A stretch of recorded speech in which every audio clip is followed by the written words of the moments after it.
अस्सलाम वालेकुम नाज़रीन। आज हम बात करने लगे हैं कि ओव्यूलेशन क्या होती है और उसके क्या क्या साइंस होते हैं। आपने मेरी पिछली वीडियो में देखा होगा कि मैंने आपको बहुत सी वजूहात बताई थी कि जिसकी वजह से किसी भी कपल को प्रेगनेंसी होने में दुश्वारी का सामना सामना हो रहा होता है। तो फिर मैंने सोचा कि हम मुख्तलिफ़ टॉपिक्स को one by one in detail discuss करेंगे, क्योंकि एक वीडियो में इन सब को एक साथ इनका इलाज डिस्कस करना या इन सब चीज़ों को डिस्कस करना पॉसिबल नहीं है। तो आज हम जो सबसे इंटरेस्टिंग टॉपिक है उसको लेते हैं और वो है ओव्यूलेशन। ओव्यूलेशन का होना यानी कि अंडे का रिलीज़ होना। तो ये कैसे पता चलेगा कि अंडा रिलीज़ हुआ है कि नहीं? तो पहले तो मैं सबसे पहले एक चीज़ क्लियर करती चलूँ। वो ये है कि हमारा जो कॉन्सेप्ट है वो ज़्यादातर ये है कि जिस दिन आपको पीरियड आते हैं उसके 12वें से 14वें दिन तक आपको ओव्यूलेशन हो जाती है, यानी कि वो आपका फर्टाइल टाइम होता है। और ज़्यादातर कपल्स जो हैं उसी टाइम पे कंसंट्रेट करते हैं कि ये हमारा ओव्यूलेशन टाइम है, ये वो टाइम है कि जिसमें हम सेक्स करेंगे तो ज़्यादा चांसेस होंगे प्रेगनेंसी के। तो मैं ये चीज़ सबसे पहले तो क्लियर करना चाहती हूँ कि एक्चुअली ओव्यूलेशन टाइम को कैलकुलेट करने का ये तरीका बिल्कुल गलत है और हमें अपनी ओव्यूलेशन को एक्चुअली इस तरह से कैलकुलेट करना होता है कि जिस तारीख को आपको पीरियड आते हैं उससे पहले वाले 12 से 14 दिन जो हैं वो आपके ओव्यूलेशन टाइम होता है। तो आप इस तरह से करेंगी, आप कैलेंडर पे मार्क करेंगी। फॉर एग्ज़ाम्पल, अगर आपकी लंबी साइकिल है, जैसे कि आपकी 40 दिन की साइकिल है, आपको एक साइकिल में एक साइकिल में पहली जून को सपोजिंगली पीरियड आए और अगले महीने में आपको 10 जुलाई को पीरियड आए, तो हम कहेंगे कि आपकी साइकिल जो है वो 40 दिन की है। अब आपका जो ओव्यूलेशन टाइम है वो एक्चुअली 14 जून नहीं है। आपका ओव्यूलेशन टाइम बेसिकली 27, 28, 29, 30 ये है टाइम आपका, जो कि आपका मोस्ट इम्पॉर्टेंट टाइम है।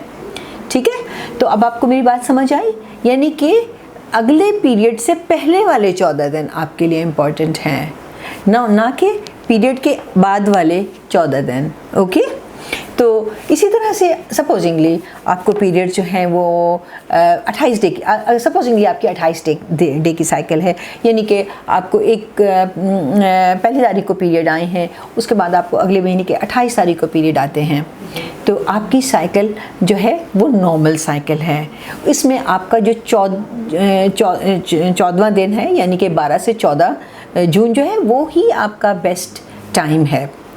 फिर सपोजिंगली आपकी साइकिल शॉर्ट है, यानी कि आपको हर 25 दिन बाद या हर 24 दिन बाद पीरियड आ जाते हैं, तो उस सूरत में आपका टाइम जो होगा वो उससे फ़र्क होगा, यानी कि वो फिर वही अगर आपको पहली को आते हैं और 24 को आते हैं, तो 24 से बैकवर्ड अगर आप जाएंगी 14 दिन, तो आपका कौन सी तारीख बनेगी? तकरीबन 10-12 तारीख। ठीक है, तो ये चीज़ें आपकी वो आपका इम्पॉर्टेंट टाइम होगा, तो हम इसी तरह से कैलकुलेट करेंगे। अच्छा, उसके अलावा ये तो हो गया एक कैलकुलेशन। आजकल बहुत सी ओव्यूलेशन किट्स अवेलेबल हैं बाज़ार में, आप वो यूज़ कर सकती हैं अगर आप चाहती हैं कि आप अपनी ओव्यूलेशन का टाइम पता करें। फिर एक चीज़ होती है जिसको हम कहते हैं बेसल बॉडी टेम्परेचर। जिस वक्त आपको, जिन दिनों में आपकी ओव्यूलेशन होती है, उस वक्त आपकी बॉडी का टेम्परेचर जो है वो आपके नॉर्मल टेम्परेचर से ½ डिग्री राइज़ कर जाता है। अब आप मुझसे पूछेंगी कि आखिर हम बेसल बॉडी टेम्परेचर कैसे मेजर कर सकते हैं? तो एक्चुअली इसके लिए स्पेशल थर्मामीटर्स होते हैं, आप उनको यूज़ करें और आम तौर पे इनको हमें first thing in the morning, यानी कि मॉर्निंग में सबसे पहला काम ये करना चाहिए कि हम अपना टेम्परेचर चेक करें। ये आपने कोई बात करने से पहले या इवन बेड से उठने से पहले चेक करना होता है। तो होता क्या, इस तरह से आप कर सकती हैं कि आप अपने साइड टेबल पे रख के सोएं और सुबह जैसे ही आपकी आँख खुले तो आप बगैर कोई बात करे, बगैर कोई एक्टिविटी किए वो थर्मोमीटर वो यूज़ करें और अपना टेम्परेचर चेक कर लें। आमतौर पे जिस वक्त ओव्यूलेशन होती है तो एन ओव्यूलेशन से पहले आपके टेम्परेचर में 0.5 डिग्री का डिप आता है और फिर आपका एकदम से टेम्परेचर राइज 0.5 डिग्री ज़्यादा हो जाता है। तो नेक्स्ट डे आपका टेम्परेचर 0.5 डिग्री ज़्यादा है और last part of the cycle यानी कि जो ओव्यूलेशन के बाद का टाइम है उसमें आपका टेम्परेचर 0.5 डिग्री ज़्यादा रहेगा। तो ये तो हो गया बॉडी टेम्परेचर। उसके अलावा आप के बॉडी के अंदर और भी बहुत सी चेंजेस आती हैं। सबसे पहली जो चेंज आती है वो आपकी सर्विक्स जो है वो थोड़ी सी मज़ीद सॉफ्ट महसूस होती है। सर्वाइकल म्यूकस बहुत इंपॉर्टेंट चीज़ है कि जिसको चेक किया जा सकता है। उसकी कंसिस्टेंसी बहुत जल्दी चेंज होती है। इनिशियली वो जिन दिनों में ओव्यूलेशन होती है तो आपकी सर्वाइकल म्यूकस जो है वो एग वाइट की तरह की होता है कलर उसका, और अगर आप 2 उंगलियों के दरमियान उनको इस तरह से स्टिकी वो करें तो वो तार बनाती है। तो वो टाइम होता है, उससे पता चलता है कि आपको ओव्यूलेशन हो चुकी है। अच्छा, अब मैं एक चीज़ और एडवाइस करूँगी कि आम तौर पे जो मर्द के स्पर्म्स होते हैं उनकी लाइफ लंबी होती है, वो तकरीबन 5 दिन ज़िंदा रहते हैं, लेकिन जो औरत का एग है वो तकरीबन 12 से 24 घंटे तक बेहतरीन हालत में होता है। तो एडवाइजेबल ये होता है कि आप ओव्यूलेशन से पहले अगर सेक्स कर लेते हैं ताकि एग स्पर्म्स जो है वो उस जगह पे मौजूद हों। जिस वक्त एग जो है वो रिलीज़ हो रहा है तो स्पर्म्स वहाँ पे मौजूद हैं, वो फ़ौरन ही उसको मतलब फर्टिलाइज़ करने की कोशिश करें।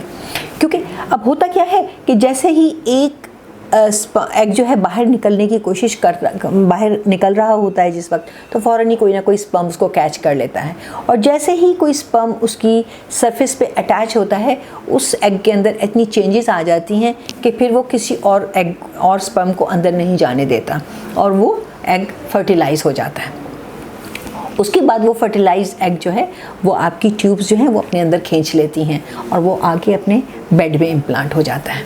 तो इसलिए फिर मैं ये एडवाइस करूँगी कि जो आपके ओव्यूलेशन वाले डेज़ हैं आपको चाहिए कि उसमें या तो डेली या फिर अल्टरनेट डेज पे सेक्स कर लिया करें। अच्छा, फिर और जो साइंस है ओव्यूलेशन के उनमें आता है कि बाज़ लोगों को की सेक्स डिज़ायर इन दोनों में इंक्रीज़ हो जाती है, बाज़ लोगों को हल्का सा अपना वल्वा वजाइना थोड़ा सा सोलन महसूस होता है, बाज़ लोगों को थोड़ा सा ये महसूस होता है कि जैसे उनकी ब्रेस्ट थोड़ी सी सोर हो गई है।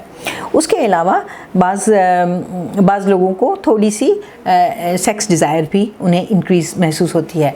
कुछ लोगों को एक और बहुत साइन है जो कि इम्पॉर्टेंट है जिसको कहते हैं मिशेल मर्स सिंड्रोम। वैसे वो तो हमारी ज़बान का वर्ड है, लेकिन होता क्या है कि उनको हल्का सा ऐसे महसूस होता है कि जैसे उनकी टमी में लोअर एब्डोमेन में थोड़ा सा दर्द है, हल्का सा माइल्ड सा उनको पेन महसूस होता है। वो एक्चुअली जब ओव्यूलेशन होती है तो उस जगह से जो फ्लूइड रिलीज़ होते हैं वो जब उनकी पेल्विक वॉल पे गिरते हैं तो वहाँ पे हल्का सा पेन कॉज करते हैं, तो वो उनको हल्का सा दर्द महसूस होता है। तो ये भी साइन ऑफ ओव्यूलेशन है। तो आपको चाहिए कि आप इसको अवेल करें और इन साइंस को मद्देनज़र रखें और राइट टाइम पे आप अपने मतलब राइट टाइम को अवेल करके प्रेगनेंसी को अचीव करने में इंशाल्लाह आपको सक्सेस महसूस होगी। इंशाल्लाह आप सक्सेसफुल रहेंगी। Thank you.